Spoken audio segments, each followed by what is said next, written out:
Rocking Entrepreneur, Episode 5. Every day that you're doing something that doesn't matter to you, that doesn't matter to the world, a little piece of you is dying. And don't let that happen.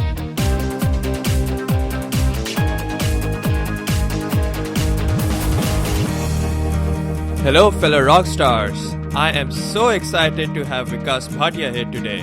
Alright, Vikas, are you ready to rock? Absolutely, Tushar. I love your energy. Let's go. Amazing. So, Vikas Bhatia is the founder of the Prana Partnership, a firm created to accelerate the revolution of conscious leadership on the planet.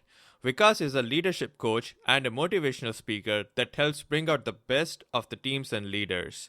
Welcome to the show, Vikas. I've given our fellow rockstars a brief introduction about you, and we want to know more about what you're currently doing. So take it away.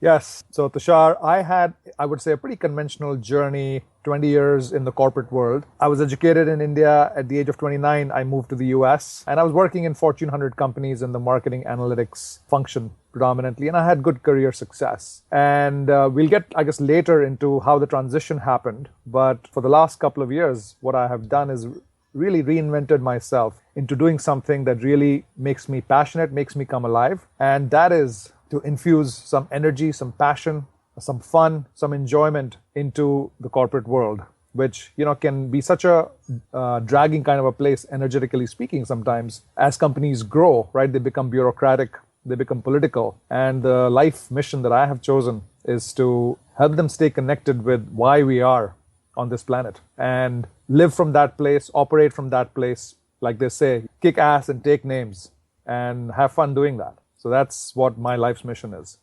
Love that. Love your amazing story. I think there are so many takeaways, but just re-stressing on the main important point you said, there's also a quotation which says that stress is not working 20 hours at a job that you love. Stress is working 15 minutes at a job that you hate. Exactly. So just follow the heart, everyone, and just do what you feel passionate about. Now, there are two aspects of following your heart and doing what you feel passionate about that I want to touch upon. One is the security that you mentioned earlier, and the other one is pursuing something in the field that's already been established. So we'll come to the second point a little bit later, but the first thing, establishing security before jumping into something that you feel so passionate about. I know the answer could vary completely for different people, but how was it that you decided that you are at a secure position enough that you can jump into this, given that you have kids to take care of, you had a family, and you are living in the Bay Area, which is like one of the most expensive areas in the world to be in. So could you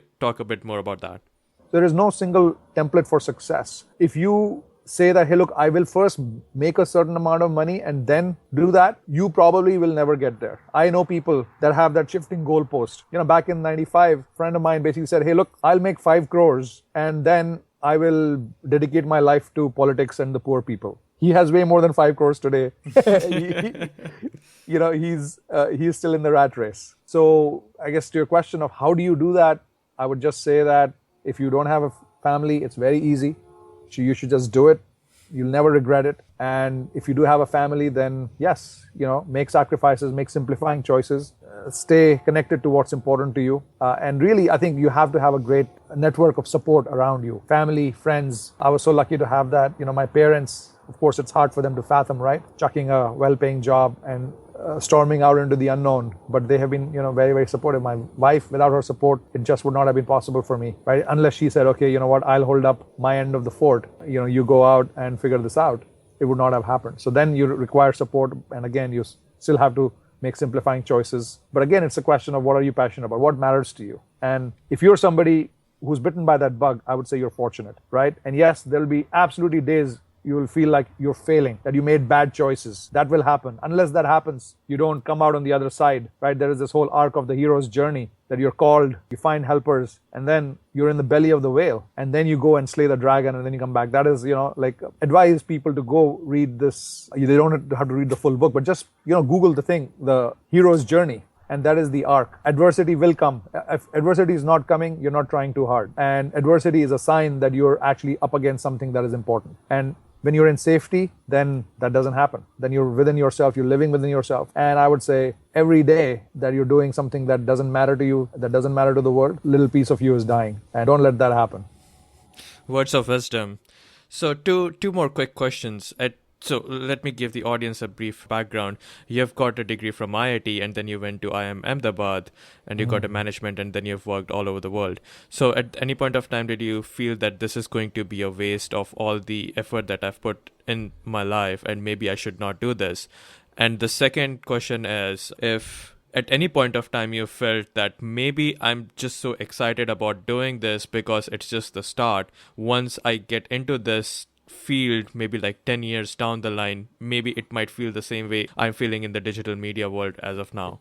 Let me take that second question first. So that never occurred to me. I could just see the palpable sense of aliveness in me, and it never occurred to me. Like when you know with your entire, viscerally, right? What is it that you're supposed to do? That question doesn't arise, right? If you're faking it, if you're trying to do something for, oh, this is a great idea, it will be successful in the world, I don't really care if this particular thing exists in the world or not, then yes, maybe that question will arise. But when you intrinsically, inherently, from the bottom of your heart, that this is the work you were born to do, then that question does not arise.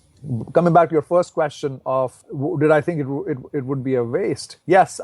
Yes and no. I would say yes, that question did come up. And at one level, I felt, hey, it had already been a waste, in the sense that I studied to be an engineer, but never really worked as one for a single day. And I was like really using common sense in my job. So some, I would say, high school math, and, it was life experience, that I was using. And like I said, my way of success was me as a human being, me as a person, being able to relate with people and getting them to do things for me, and really striking good relationships, good partnerships. That was, how I was succeeding, which was like, say, a very, very basic skill. So I felt the rationalization, the conclusion that I made was, hey, this whole thing is a journey, right? And the journey that I have taken is what has brought me here.